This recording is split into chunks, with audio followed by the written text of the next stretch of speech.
From the beginning, our citizens have shared a deep sense of mutual respect. Founding Father Benjamin Franklin published the sayings of Confucius in his colonial newspaper. And today's sculpture, recognizing that ancient Chinese sage, is carved into the face of the United States Supreme Court very proudly. Over the past few years, I've encountered quite a few US scholars and influencers in my work. What never fails to surprise me is just how much they know about China, from its modern politics and economy to China's archaeology, philosophy, and even classics.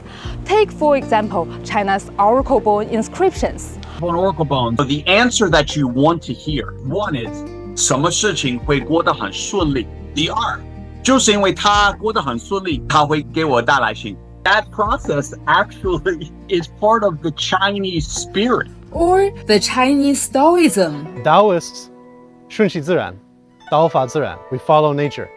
Whatever happens naturally. The Wu Wei, exactly. So we let the hair grow out, very Wu Wei.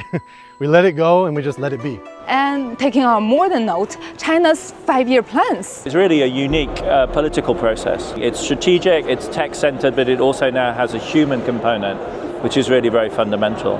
They lack that in the West in a really fundamental way. Today, as the China-US relationship tops the international headlines, those are the moments that immediately come to my mind.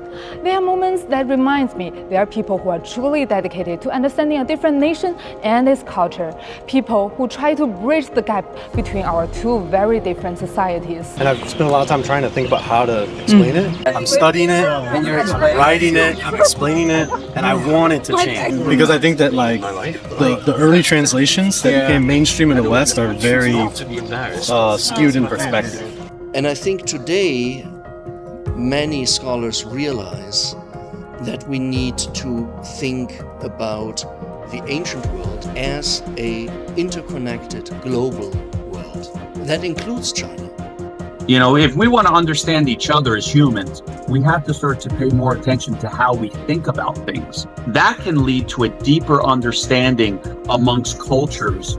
Ultimately, of course, which could lead to mutual understanding and ideally harmony. Work very hard to build bridges, build people-to-people exchanges, and ensure that as many American students as possible are coming to China to better understand China. Embracing Chinese culture, further their Mandarin studies and cultural immersion in China. So in a very small way, every day we try and make a difference.